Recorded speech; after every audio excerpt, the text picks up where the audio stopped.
Hey, long time no see, welcome to another video, welcome to my channel. If you're new here, I just give study updates of what I've been studying recently, and to be honest, that's what I'm probably going to do going forward, is just doing study update videos, just because I'm doing the A level and the degree, rather than do separate videos for each, because I just don't have the time. I'm so busy with work and also studying.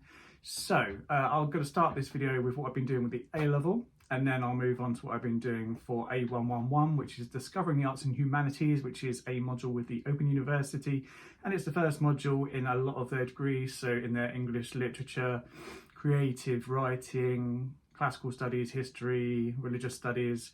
It's the first module you'll do if you're studying any of those subjects. So first up, in the A level, I'm studying with a company. I think it's a company. It's not. Well, it's an educational institute, I guess, but it's called the National Extension College, NEC.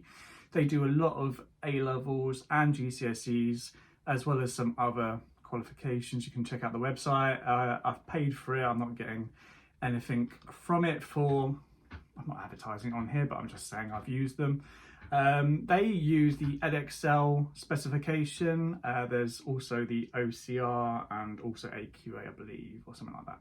But they use Edexcel. With the Edexcel, there's a number of different routes. They chose route D, which is Democracy, Protest and Reform from 1785 to 1870. So your first area of study for that route is going to be Britain, 1785 to 1870.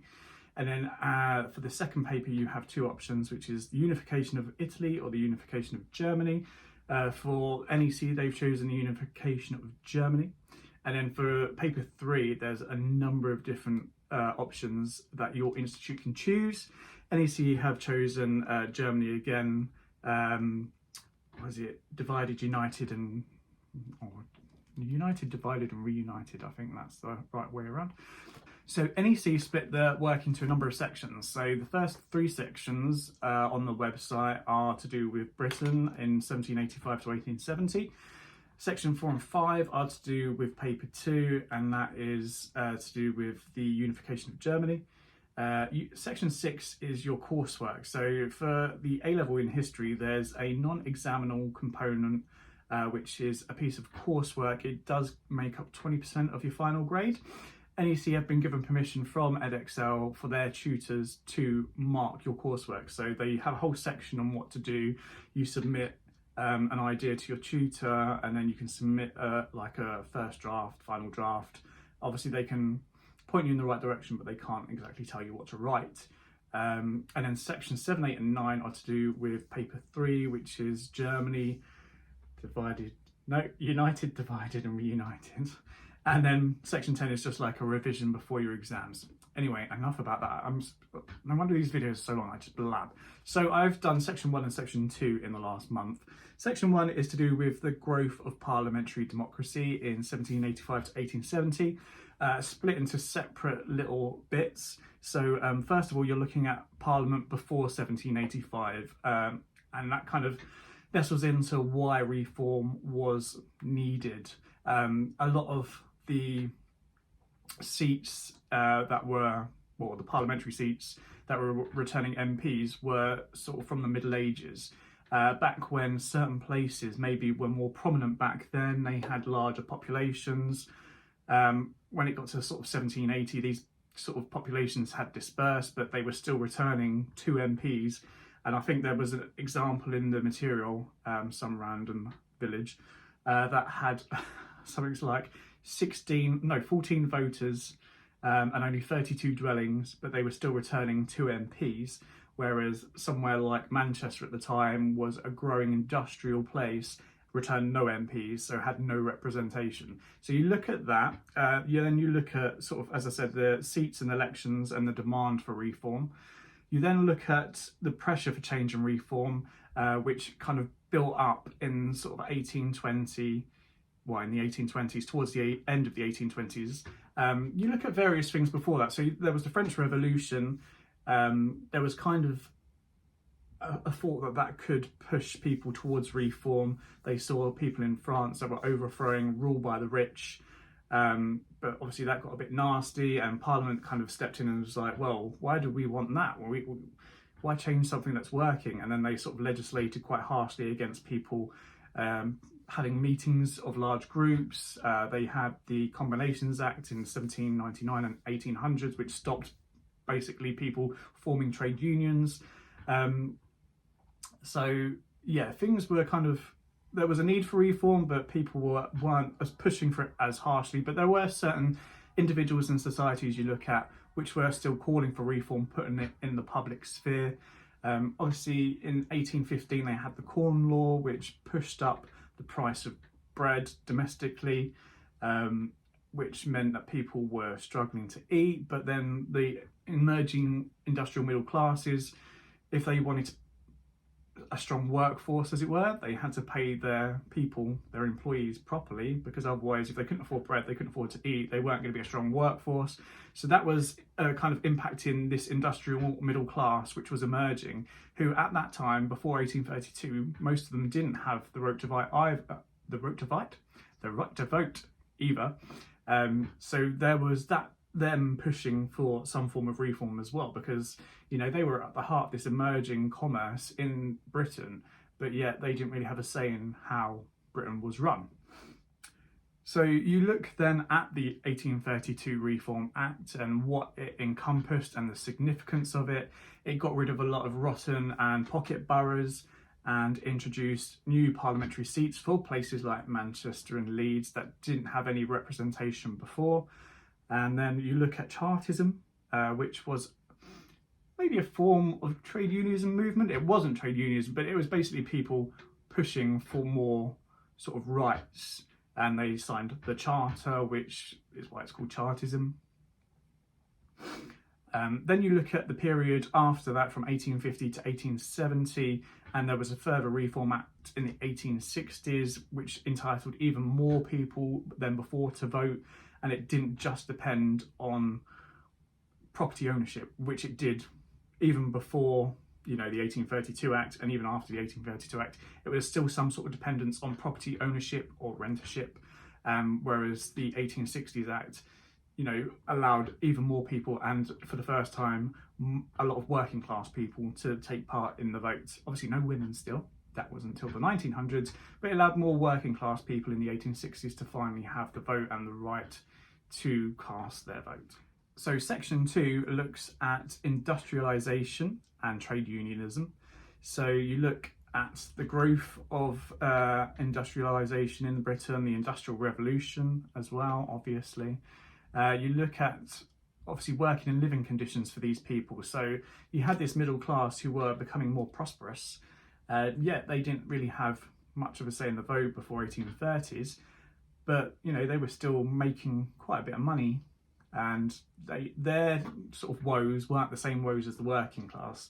Their woes were more like, well, we're men of business, we're making this country money, we want to say in how it's run. The working class were, we have no say, we're told how many hours to work, how much we're going to get paid, we have no say in anything. The living conditions were horrific. You look at sort of these new growing industrial centres such as Manchester and Birmingham, where people were flocking there for work, and there was a need to obviously house these people, and they were just throwing up these god-awful back-to-back houses, very little space, very little sunlight, and toilets like on the front door, like communal toilets, waste all over the streets. Not so good. So once you've looked at their working conditions and living conditions, you see the need pushing for reform, and what reform did eventually come, making working class lives a little bit better. In terms of trade unionism, you look at sort of the early stage trade unionism, or combinations as they were called then. These were just sort of more local regional societies. A lot of them started off with just being more friendly societies, so benefits for their members, not really concerned so much with wages and working hours. But obviously as things progressed and got worse for the working class, there was some more, especially in the north, more, I don't want to say radical, but more sort of strict militant unionism coming up in the north, where striking was their main sort of aim to try and push for better conditions and hours. because they didn't really have much in the terms of organisation, and also what am I trying to say? So they were poorly organised, they didn't have great finances because of that, and they were just regional, so they were quite small voices. So in a lot of ways, they didn't succeed in what they wanted to do. And it wasn't until the 1850s where trade unionism really took off. And that started with what they believed to be the Amalgamated Society of Engineers. And that was sort of a very vast movement. It was bigger than just regional, it was more national, it was organised a whole lot better. They had a secretary who dealt with all their finances and their day-to-day running. And because of the way it was run, it was a more powerful movement and made other sort of movements take notice and sort of construct a similar sort of union, if you like. That led to trades councils, which led to the Trades Union Congress, and because of how powerful they were becoming, made Parliament and the government actually have to sit up and take notice, because they weren't just militant, they weren't, rioting for what they wanted. These were educated people who were fighting for what they wanted in terms of peaceful negotiations that were sort of respectable and responsible. And because of that, the law actually finally changed in the 1870s, because before that, well, way back before in the early 1800s, you had the Combinations Act. So it was illegal to actually have trade unions at all. And then they sort of eased up a little bit in terms of the law, saying, okay, well, you can exist, but there's still a lot of things that will be deemed criminal, such as breaching contract. So breaching contract, it was a civil matter if it was the employer breaching the contract, but it was still a criminal matter if it was the employee breaching contract. And breaching contract could be as simple as not turning up for work when you're on strike. Conspiracies as well were deemed as criminal. So even though the law changed slightly to say, well, okay, unions can exist, but still we've got all these sort of laws to kind of curve what you can do. In the 1870s, it finally recognised trade unionism and protected trade unionism as well. So their funds were protected. There was a lot of stuff before that was happening where people within the union were running off stealing funds that people had paid into it. So it's quite interesting. Section 3 will be on poverty and pauperism, I believe, and then also a bit on the slave trade. And that is what makes up the last part of paper 1. It's your sort of breadth with depth of knowledge, the slave trade. And so that it forms part of section 3. And I'll be doing that at some point, but I really need to kind of get on with the degree because I haven't touched on that for a couple of weeks. Thankfully, I was quite ahead on that, so all good. So for A111, I looked at the second book, which is Traditions, and started that with Unit 1, which is Roman and Greek sculptures, or Greek and Roman sculptures. So you look at the first lot of Greek sculptures, which is archaic Greek sculptures, which is from 700 to 400 BC, BCE, whatever you want to call it. I think the proper term is BCE, before Common Era. It was quite interesting actually looking at this unit. I'm still a little bit of me niggling to do a little bit of classical studies, like do classical and history, still not sure yet. Anyway, so you're looking at sculptures in archaic Greece first. You're looking at the sort of the reasonings that people made sculptures. So the two main reasons they depict in the unit materials are votive offerings or votives, which people would take to sanctuaries around ancient Greece and to these places where they worship the gods and leave the gods these statues for numerous reasons, asking for good fortune or favour, or asking for miracles, I don't know, that sort of thing, or just giving it to the gods as an offering, just saying, hey, here's an offering. The other was a funerary sort of sculpture. So like we have headstones or tombstones, they would have these sculptures depicting the person as they probably wanted to show themselves rather than who they actually were.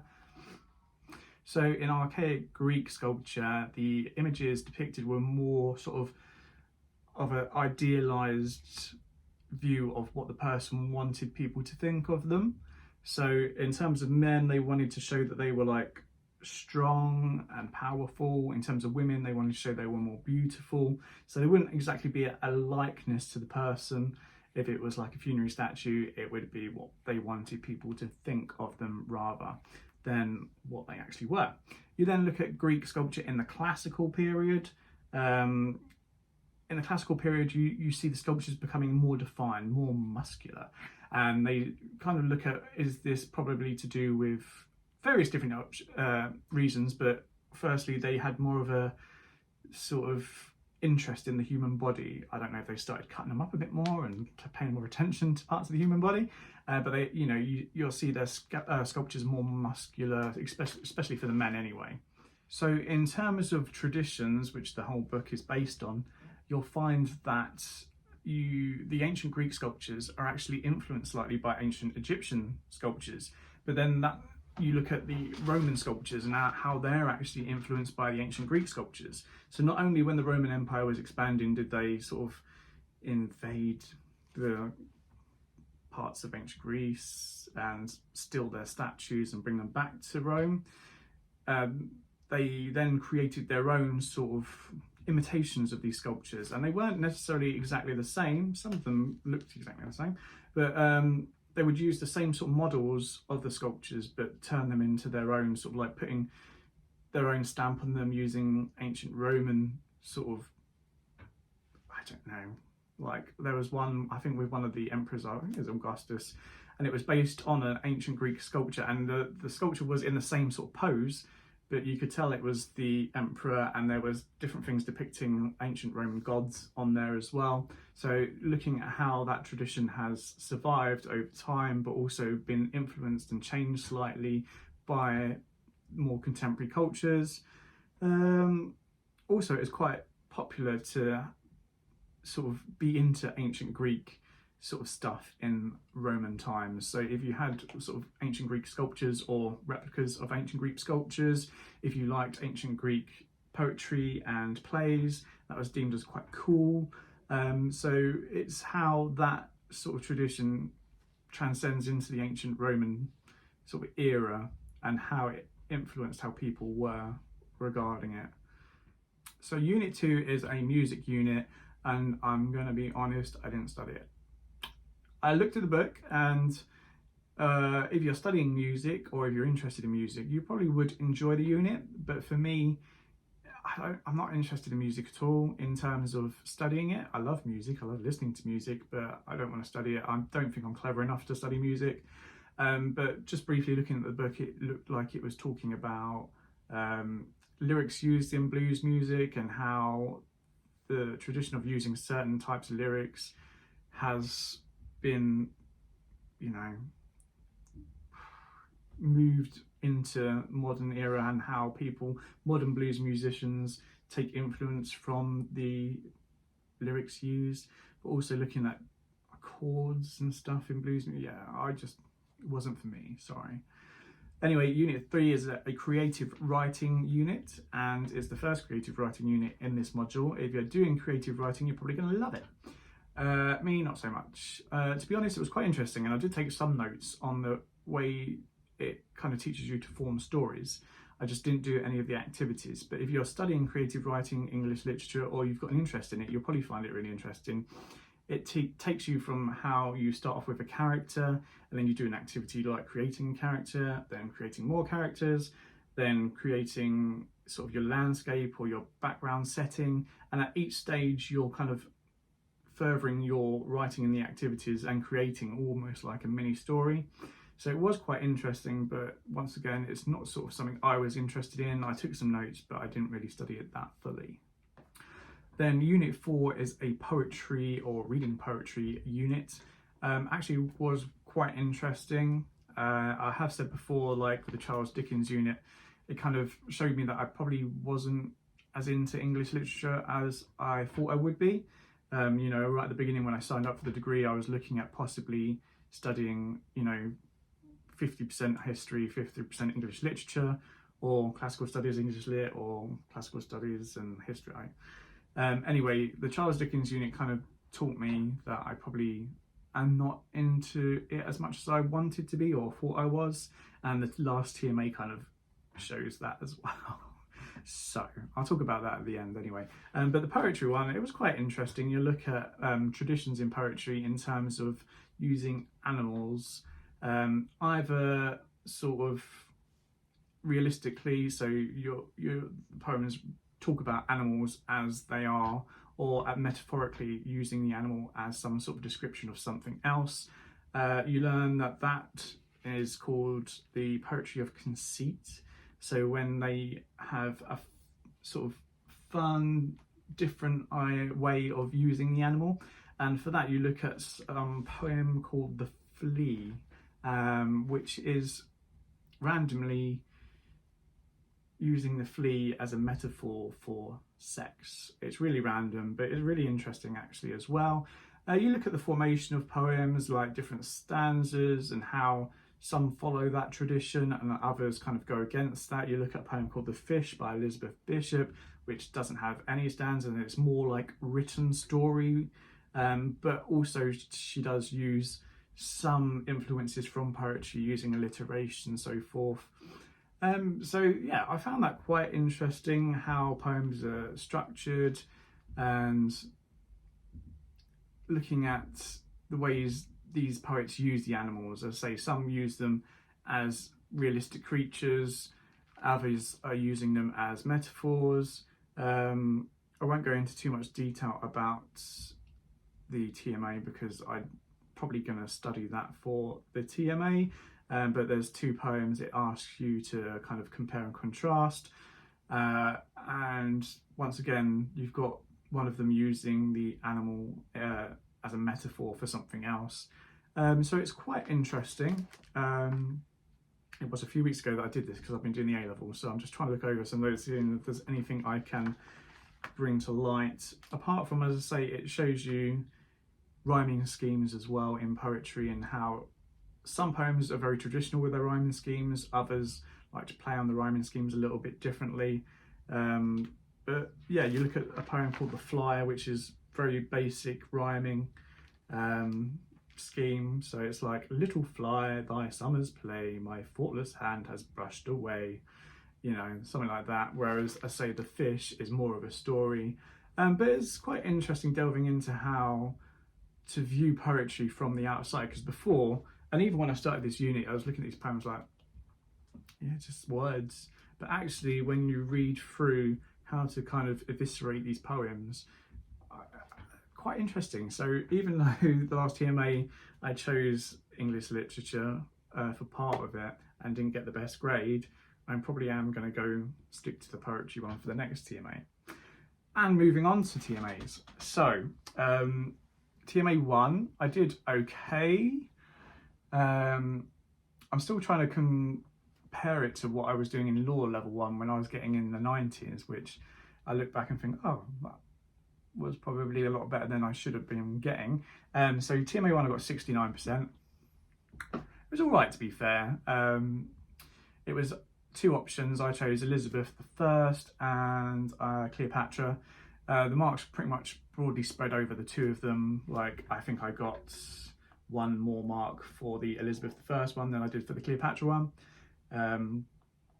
I was a bit disappointed at first, but actually my tutor was pretty good with the feedback, and what they said did make sense, and I kind of did bang it out in 2 hours, so I can't really complain. So I took the feedback on board and trying to use that going forward.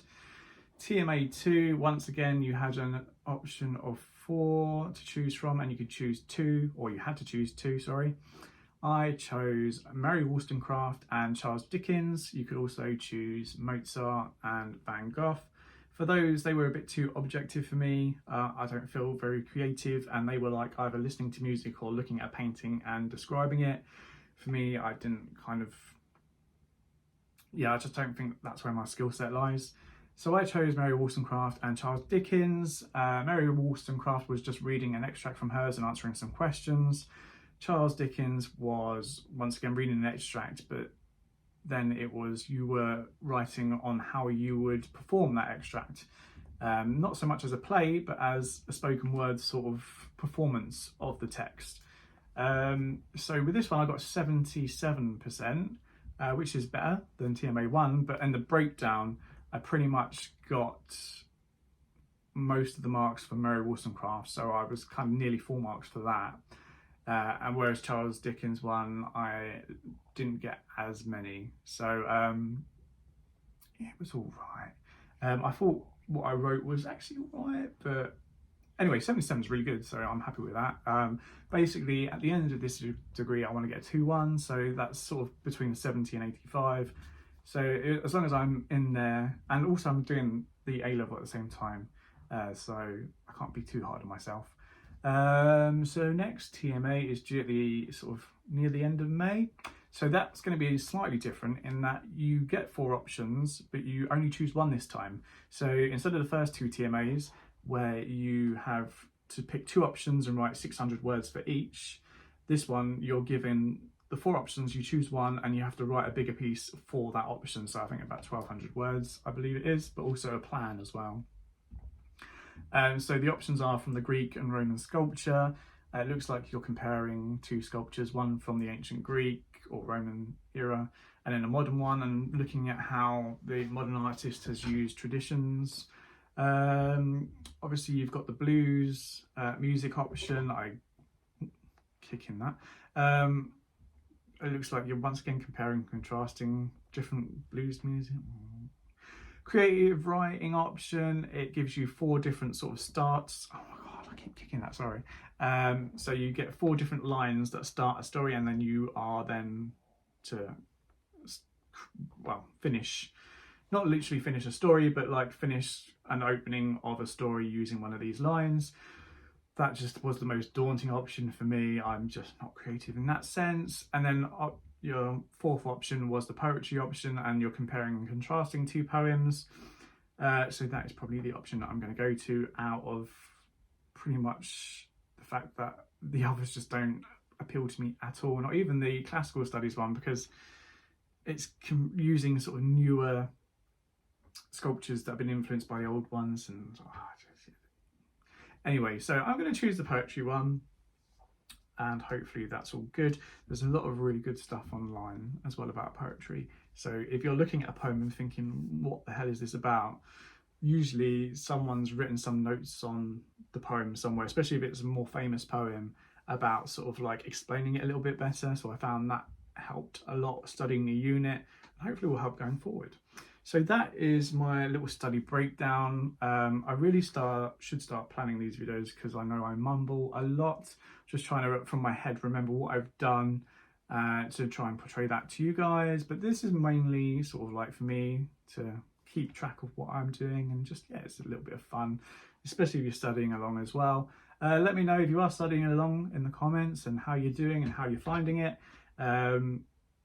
Yeah, so I think once I've done my assignment for the A-levels, I'll then be moving on to the next bit of the traditions book. I think that starts off with Plato, which is a philosophy unit, and then moves on to Ireland, which is a history unit, which I'm actually quite looking forward to. So I probably will spend quite a bit of time studying that one. Yeah, I'll do the next study update when I've studied more. Until then, thanks for watching. Hope you've enjoyed. Any questions, put down below and I'll answer. But until next time,